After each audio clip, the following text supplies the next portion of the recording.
E aí, estudantes? Estamos de férias e sabe qual é o meu rolê preferido? Ir ao cinema. Fala a verdade, quem não curte um bom filme? E a emoção de escolher o filme que está em cartaz? Nem me fala. Ah, e não pode faltar pipoca nessa programação. Seja aqui no cinema ou na sala da sua casa, a pipoca é sempre bem-vinda.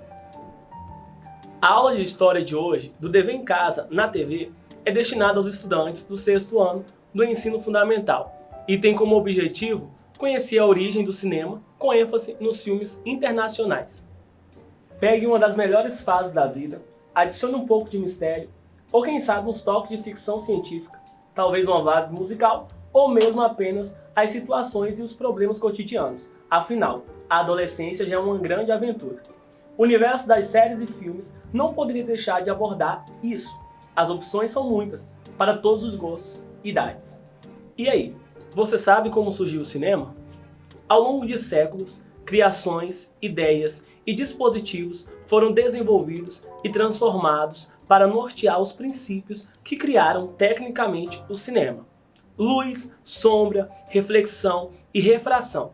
Os estudos do fenômeno da visão e a ação das forças nas mudanças de movimento dos corpos, aliado aos movimentos do olho humano, constituíram os elementos formadores para a técnica cinematográfica.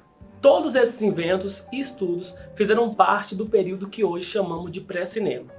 Esse, por sua vez, tem início por volta do ano 5000 a.C. na China, com o Teatro das Sombras. Trata-se de uma arte muito antiga de contar histórias e entreter com bonecos de sombra. A prática consiste na projeção de sombras em paredes ou telas de linho, de figuras humanas, animais ou recortes de objetos e cenários. Sua temática, contada por um narrador, geralmente envolvia guerreiros, princesas e dragões, e ainda hoje é uma forma popular de entretenimento, tanto para crianças quanto para adultos, em muitos países ao redor do mundo. A primeira tecnologia cinematográfica desenvolvida, primeiramente por Leonardo da Vinci no século XV e depois por Jean-Baptiste de la Porta no século XVI, foi a câmara escura. Esse aparato consistia em uma caixa fechada com um pequeno orifício coberto por uma lente que permitia a entrada de luz. Assim, a imagem dos objetos exteriores é projetada no interior da caixa de forma invertida. Trata-se da primeira grande descoberta da fotografia, uma vez que o princípio da transmissão da luz permite que os raios luminosos que atingem o objeto e passam pelo orifício da câmara sejam projetados em um anteparo fotossensível na parede da caixa paralela ao orifício, fixando a sua imagem. Muito legal! E não parou por ali. Atualmente, Hollywood é um dos símbolos do poderoso cinema estadunidense. A cidade de Hollywood está localizada nos estados da Califórnia. Trata-se, na verdade, de um distrito da Grande Los Angeles, cidade que se tornou referência cultural nos Estados Unidos. Hollywood acumulou ao longo da história várias empresas cinematográficas que tiveram repercussão mundial. E eu estou aqui, pertinho do letreiro mais conhecido do mundo. Agora, uma pausa para uma selfie. Nada melhor do que preparar aquela pipoca deliciosa, deitar no sofá e assistir a um bom filme, não é mesmo? O problema é que nem sempre a escolha de um filme é uma tarefa fácil.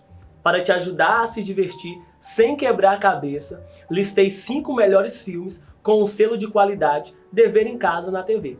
Escolha o seu preferido e aperte o play. A primeira indicação é Uma Noite no Museu. O sonhador Larry Day está longe de ser um homem bem-sucedido. Desempregado e prestes a ser despejado, ele descobre que seu filho não tem mais como um herói e que o admira o padrasto. Sem perspectivas, ele decide implorar por qualquer emprego e assim é chamado para ser guarda noturno do Museu de História Natural.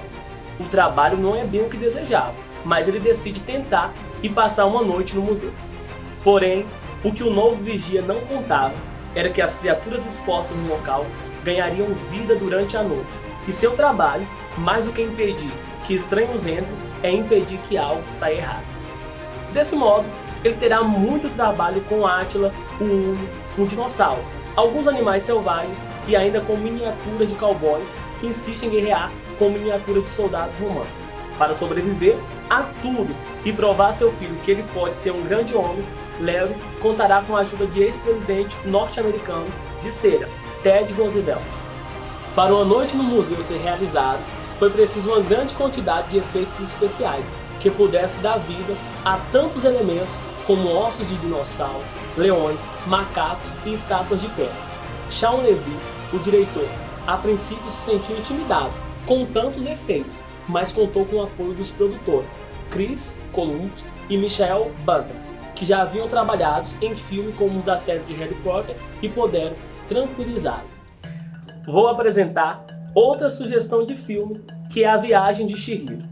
Chihiro é uma garota de 10 anos que acredita que todo o universo deve atender aos seus caprichos. Ao descobrir que vai se mudar, ela fica furiosa.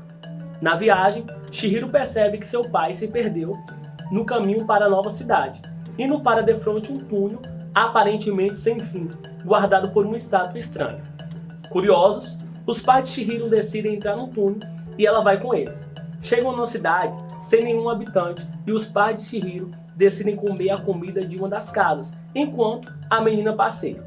Ela encontra com Haku, garoto que lhe diz para ir embora o mais rápido possível, e ao reencontrar seus pais, Chihiro fica surpresa ao ver que eles se transformaram em gigantescos porcos.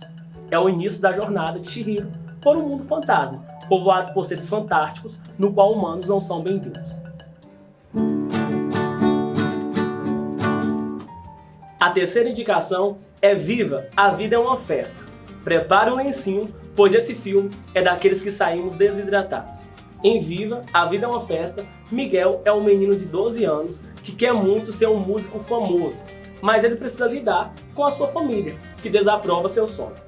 Determinado a virar o jogo, ele acaba desencadeando uma série de eventos ligados a um mistério de 100 anos. A aventura, com inspiração no feriado mexicano do Dia dos Mortos, acaba gerando uma extraordinária reunião familiar. E aí, tá gostando das indicações? Eu estou amando! A nossa penúltima indicação foi lançada nos cinemas em junho de 2015. Divertidamente, ganhou fãs em todo o mundo, com mais de 800 milhões de bilhetes vendidos. Há muito de psicologia em Divertidamente. Vários são os conceitos adaptados nessa grande alegoria emocional, como o porquê de se esquecer fatos antigos de sua vida, o que define sua personalidade, questões do inconsciente, a formação dos sonhos, em uma hilária associação e até mesmo depressão. Sim, depressão. Por mais que o mal do século jamais seja citado nominalmente, no longa-metragem ele é claramente apresentado e explicado dentro do contexto do filme. Divertidamente, evita a maldade da tristeza e oferece uma mensagem bastante importante sobre como lidar com ela em seu cotidiano, ao invés de afugentá-la a qualquer custo, o que, se for analisar mais a fundo, ainda por cima é uma crítica indireta à indústria de antidepressivos e remédios do tipo, que tentam retirar ou retrair as emoções, que a vida seja mais controlada.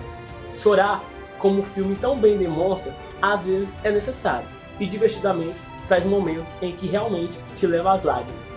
Então já sabe, né? Junto com a pipoca, traz o lenço. A última sugestão de hoje é o Conto da Princesa Kaguya. O Conto da Princesa Kaguya é um filme japonês de animação, drama e fantasia, lançado em 2013. O seu roteiro foi escrito por Isao Hiko, baseado a partir da clássica fábula japonesa O Cortador de Bambu, do século X. A obra contou com a produção de Nishikimura, enquanto a trilha sonora foi composta por Joy. O enredo do longa-metragem começa quando a personagem principal, Kaguya, é encontrada ainda bebê dentro de um tronco de bambu, e ao passar dos anos ela se torna uma bela jovem e passa a ser cobiçada por 5 nobres, dentre eles o imperador do Japão. Mas nenhum dos pretendentes agrada a jovem e a mesma pede presentes quase impossíveis para evitar um matrimônio com o estranho. Ao final, Kaguya enfrentará as consequências por suas escolhas. Gostou das indicações? Então espalha para todos seus amigos e aproveita bastante a nossa semana de férias. Você já pensou no cinema como forma de mudar a sociedade? Muitas vezes nos olhamos para os filmes que assistimos apenas como entretenimento, mas pode considerar também o seu poder de emocionar e causar impacto nas pessoas, e somar isso a assuntos que precisam ser tratados pode fazer filmes de grande valia para questões até mesmo sociais. Existem alguns filmes que tratam de questões complexas, retratam a realidade de maneira crítica e nos fazem refletir sobre um determinado assunto, geralmente de cunho social. Muitas pessoas que têm contato com o filme podem refletir a respeito das diferenças que assolam o nosso país. Alguns verão como a realidade em uma comunidade é diferente da sua. Outros podem se identificar possivelmente e encarar a realização do filme positivamente, por possibilitar um alcance maior do que precisa ser visto e pensado. Essa reflexão criticidade tem muito poder sobre as pessoas. É onde mora a capacidade que o cinema tem de ser uma ferramenta social, impactando o que está ao seu redor e também realidades distantes. Uma das principais ações do cinema é a capacidade de fazer o espectador se emocionar e refletir. Isso usado para tratar as questões importantes que envolvem a nossa sociedade. Resulta em uma ferramenta muito poderosa para atingir as pessoas de maneira diferente. Espero que você tenha gostado da aula. Siga as nossas redes sociais, Facebook e Instagram, @Dever em Casa, na TV, e acesse o nosso site tvdeverimcasa.com.br. Lá você confere toda a nossa programação, além de poder ver e rever as aulas exibidas nos canais do Dever em Casa na TV. Até o próximo encontro e lembre-se, mesmo distante, estamos juntos. Tchau!